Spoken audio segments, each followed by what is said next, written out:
Hello, Go Whores and fellow Deadites. I'm Brendan, I'm Sam. and welcome to Our Life in Horror. We're reviewing Escape. Escape. Oh, beautiful. Just be careful. I will, Mom.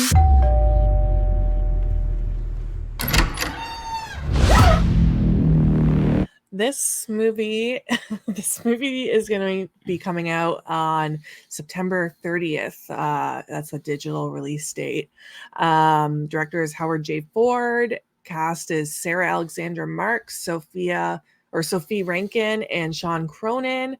I'll read a synopsis too. After being abducted from a remote island resort, 10 trafficked women find themselves in the clutches of a ruthless criminal gang.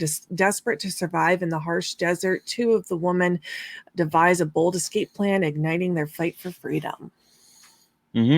So we'll get into some spoiler-free thoughts here because this is yet to be released. Yeah. What are your spoiler-free thoughts? I love the concept. Did not love the execution. I'm pretty much in the same boat. Loved the concept. I was so excited to watch this. Yeah. I think this is the one case where I regret not watching the trailer. Okay. I just read the synopsis. I was like, yes, right away. Yes, I want to watch this. Yep. Maybe should have watched the trailer before getting excited. Yeah, it's those captivity movies that get you. I know, I love them. Yeah. 10 girls getting trafficked, right up my alley. Yeah, I think this movie has a little too much going on for such a little amount of story you actually get. I don't know. It just feels almost overstuffed. And there's so many plot holes. Yeah, and understuffed at the same time. Does that make sense? Yeah. Yeah, it does. There's just, you know what? If you want to watch a movie and have a good, laughable time with your friends, you could watch this. It's not a comedy. For sure. And you know what? I understand that too. I was going to go in and say that this isn't exactly my cup of tea, but I could still see some people watching this and having a good time with it. Yeah. I did not have that time myself. Yeah. So yeah. It's a beautiful scene setting. Yeah. And I think the use of what are those things now that fly? Drones. Drones have just made every filmmaker's dream just a reality, and I love it. Yeah. There's so many scenic shots, and you can tell they're just done with drones. Yeah.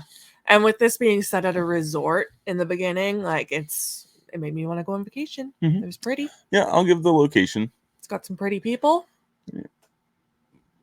Yeah, that's about it.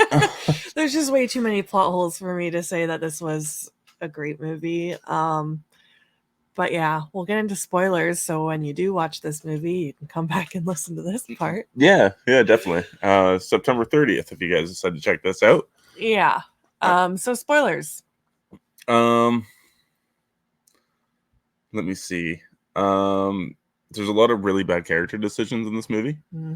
Lots. Primarily due to the group of girls that we see, and they kind of band together to escape, and then they just split up, and then you follow two girls after that. It's like, what the fuck just happened? Where'd all the other girls go? Yeah, so there's supposed to be 10 of them. One of them is the girl that is her friend that escapes, and then there's the two girls we're following, and then there's two girls died, but they all just disappeared. Yeah, we're kind of expected to care about these extra group of characters that we know nothing about, and it sucks too because I was hooked from the beginning. Like the beginning opening, like the cold open. I was like, okay, I could fuck with this. Like, what's going on? Yeah. And unfortunately, I just think there were too many girls. I think maybe if they limited it to 4 and then we give them good fucking backstories, I'd be a lot more interested in it. Like, silly decisions like these girls make. They never look for car keys. They kill a guy and they don't take the weapon that they just killed the guy with they them. Left it in him. Yeah. Knife. What are you doing? Take the car keys. Yeah. Do something. Just don't magically wish for something to happen, which conveniently happens. Yeah. Like, And even you saying that you wish there was less girls and then focus more on them. We did get a couple backstories, but they were also very poorly executed. I actually wrote that down, and I feel like they were reshoots to pad the runtime. You think so? I'm Yeah. guessing. I'm not 100% on that, but that's what it feels like. Yeah, like the one girl with the domestic violence, like it just felt so thrown in there. Oh, not that one. I think the moms. Yeah, you know how there's the two moms that are looking for the daughters, and then they get the police involved and stuff. Mm-hmm. I feel like those were afterthoughts, Okay. and it just those just did not work for me. The timelines didn't work. Because you said that in the beginning, it said 24 hours later. Yep. And that was like after the badass scene of the girl like stabbing the guy or whatever. But then 24 hours later, they're still being held captive. Like it didn't make sense. Yeah, there's a bunch of little things like that too. Like we were laughing too when the I called him the gigolo, but when he is caught betraying the main sex trafficker, and then he's like stripped down to his underwear and his hands are tied behind his back, and then he's shot, and then the guy leaves, and then he wakes up later on with a gunshot wound, but his hands are his hands aren't tied. That's like, oh, they just magically disappeared when everybody else left. I also don't understand why he was helping, or he was luring the girls in, but then all of a sudden changed his mind and wanted to help them. Yeah, there was no. You kind of get a little backstory with him, and then like he has a daughter, maybe, or some kind of kid, but like that's literally it. It wasn't enough for him to be like, I'm actually going to turn on my men. Yeah, I agree, and like I do feel like there was one good villain who was the main villain. I thought he was good enough for me. Yeah, his henchmen were not good enough for me. Mm-hmm. They were all just like I was waiting for one of them to have a hook for a hand, because like the one guy has an eye patch, the other guy has like some weird gross shit on his lips, and then the other guy looks like a biker. So I'm like, where's the guy with the fucking hook? Like, let's just get all the weird henchmen in here. Like, let's go, all these fucking James Bond villains here. Mm-hmm.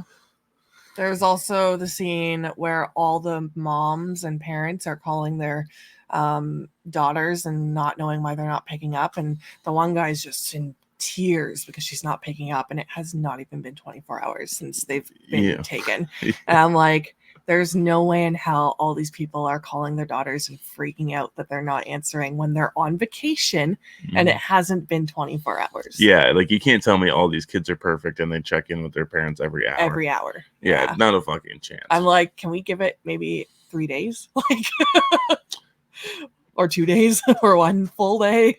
Yeah, I could see a full 24 hours maybe. Then you start to worry. I'm on vacation. I'm not messaging my parents. No, of course not. They're not messaging you either. I'll let them know that I'm like I arrived and when I'm leaving, kind of thing. Maybe once throughout the week, I'll send them a message and be like, "Hey, having fun." Yeah. But like, that man was in hysterics that his daughter was not picking up. Yeah, not one Instagram post in 24 hours. He just loses his shit. Did you have anything else? No, I don't. Those were my main gripes with it. I just think that there's just too much going on, and I think they should have kept the story a lot simpler. Yeah. What about you? I'm just taking a look here. Yeah, them all splitting up and not knowing where they went.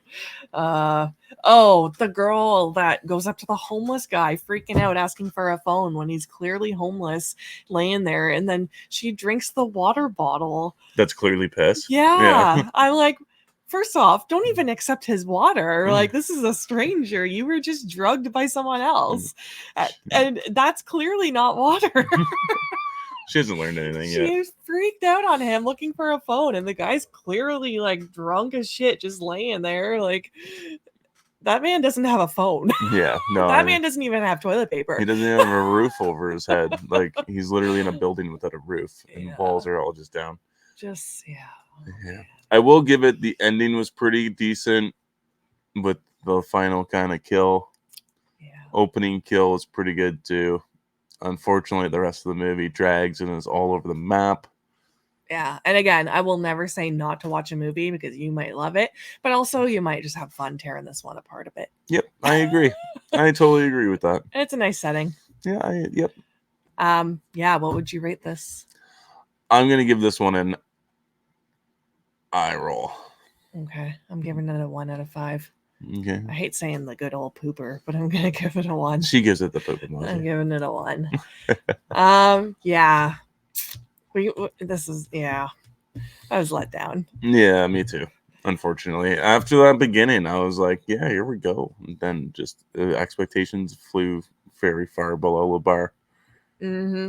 Yeah. Let us know if you've seen this, though. I have seen some other reviews out there for it. Yeah, absolutely, guys. If when it's September 30th and you decide to go check this movie out, come back, comment, let us know what you guys thought about this movie.